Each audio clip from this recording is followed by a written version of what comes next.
Je m'appelle Judy, Bunjudi, je suis avocat, je reviens de Singapour. Malgré la routine de ces voyages aujourd'hui, je repense à mon retour au Cambodge, il y a 25 ans. À l'époque, il n'y avait qu'un seul espace pour accueillir les voyageurs.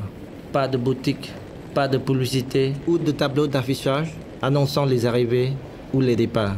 Pas de carrousel à bagages, pas d'écran lumineux ni de touristes, mais le silence, une chaleur lourde à peine atténuée par quelques ventilateurs et cette pancarte « Attention aux mines ».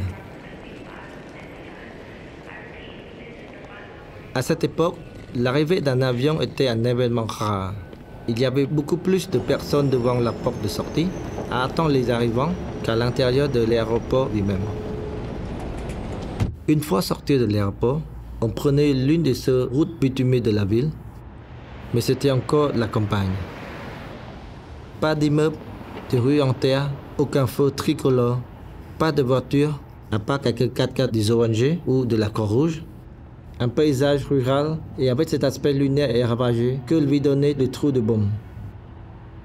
Les stigmates de la guerre, la pauvreté et le sous-développement, c'était mon pays il y a 25 ans.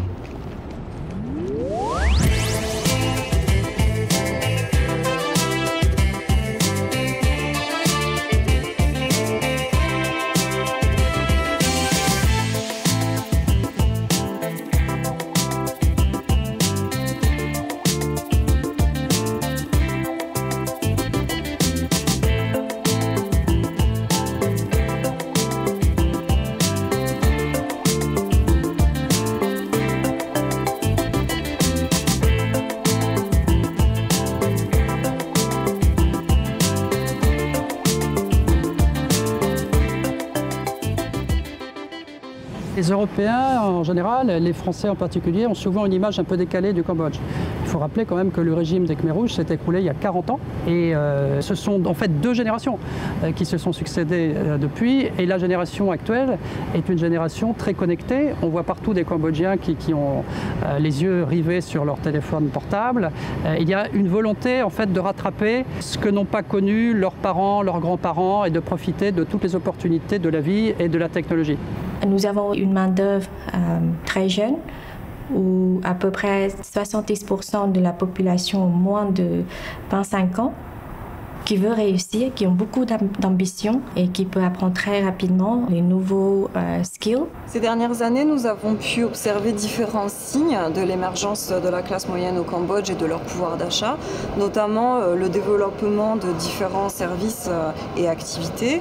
Par exemple, tout ce qui touche aux loisirs, tout ce qui touche à la consommation, le F&B, de plus en plus de restaurants, de plus en plus de bars, de plus en plus de cafés, ce qui montre en fait une volonté croissante de la classe moyenne de consommer, d'avoir accès à un certain type de biens et de services. Dans une économie où la croissance est de 7% depuis des années, il y a des opportunités dans tous les secteurs. On le voit bien ici, la consommation croît rapidement, l'investissement croît rapidement, on trouve des chantiers de construction absolument partout, les services financiers ont des croissances à 2 chiffres. Donc il y a des opportunités dans quasiment tous les domaines.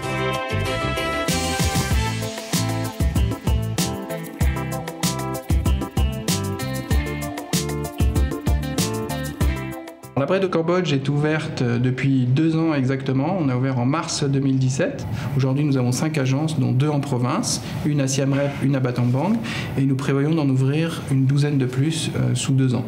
La classe moyenne émergente, c'est clairement autour du financement immobilier et notamment du financement de la première résidence principale. On a un taux de croissance sur le marché bancaire des crédits immobiliers qui est de l'ordre de 37% par an, ce qui est le double en fait de la croissance du secteur bancaire qui est déjà importante, aux alentours de 22-23% en 2018. Pour moi, l'élément le plus frappant qui montre le dynamisme de la classe moyenne, c'est l'ouverture de grands centres commerciaux.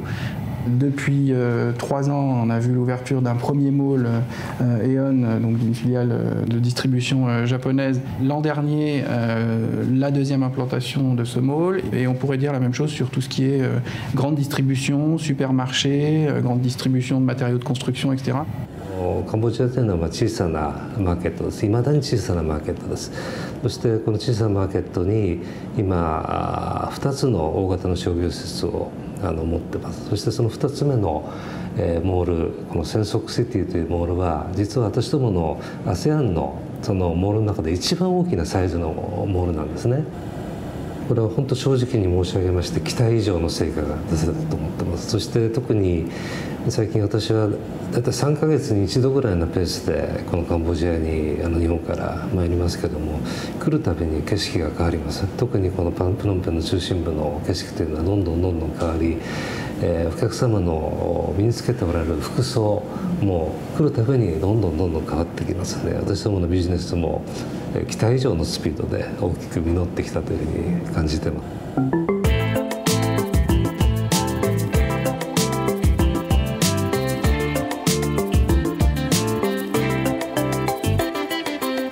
Notre domaine, ce qui témoigne énormément du dynamisme de la classe moyenne, c'est toute la consommation autour des produits high-tech, notamment la croissance qu'on peut voir sur la téléphonie mobile. Au Cambodge, il y a 19 millions d'abonnements mobiles, ce qui représente une pénétration de 116%, ce qui est énorme et très gros comparé aux autres pays de la région. On peut remarquer que les personnes issues de la classe moyenne consomment de plus en plus de produits et de services qu'ils ne consommaient pas auparavant, notamment si on regarde les statistiques sur l'achat des assurances vie ou autres types de polices d'assurance qui étaient moins consommées il y a quelques années.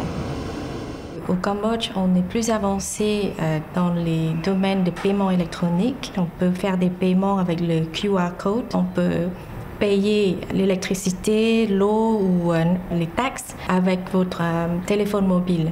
Je suis régulièrement invitée à des forums FinTech à travers le monde parce que le Cambodge a lancé un projet qui utilise la technologie blockchain pour améliorer le système de paiement au Cambodge.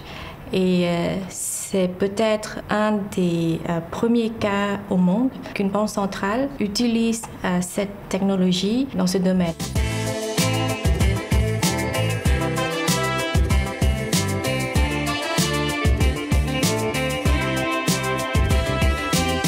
Les principaux atouts du Cambodge pour attirer les investisseurs, c'est d'abord on fait partie de l'ANAS, l'Association des Nations d'Asie du Sud-Est.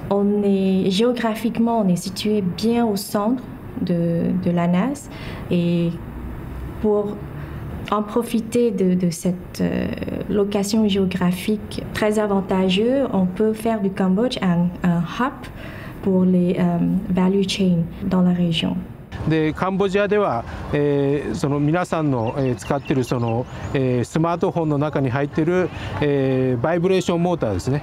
これがまあ本当にこう数ミリの小さい、モーターなんですけども、でミネビアは、カンボジア人はそういう精密な機械を作ることに非常に適していると判断して今の拡張につながっているわけです。で6年前にカンボジア進出を決めて最初は、狭い、2000平米の場所から、数百人で始めて今や、第3工場もあって、全部で7000人規模でそれをさらに、3倍規模に増やそうとしています。ここプノンペン経済特区にはですねミネビアのような精密機器、工場であとは、デンソー住友電装のような、自動車、部品工場であとはコカ・コーラとかですね、その食品あと飲料メーカーもいます。であとティファニーの子会社の、ダイヤモンドを加工している、工場もあります。ですから縫製業以外のさらに新しい産業がここに集積しています。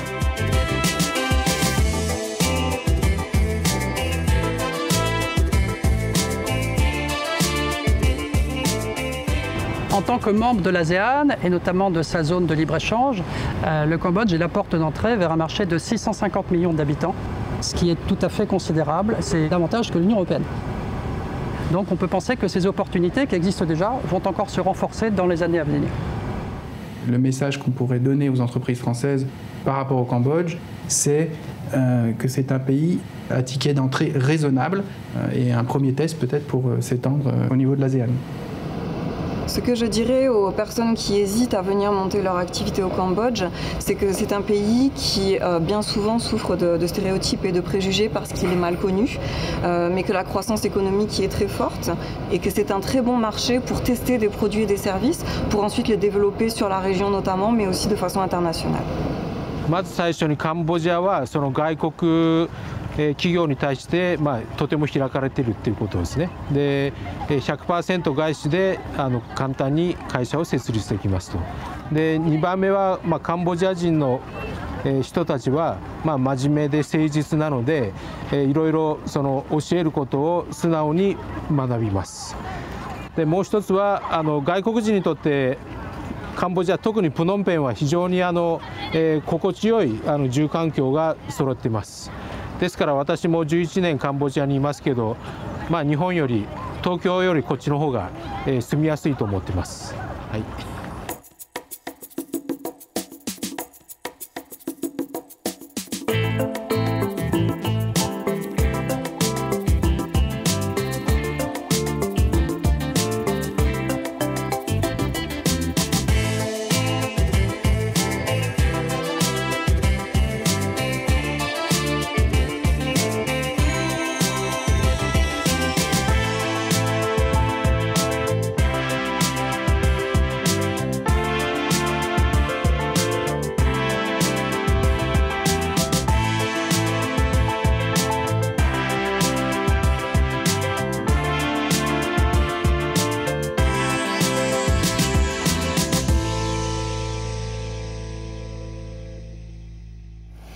One, two, three, action! Cheers!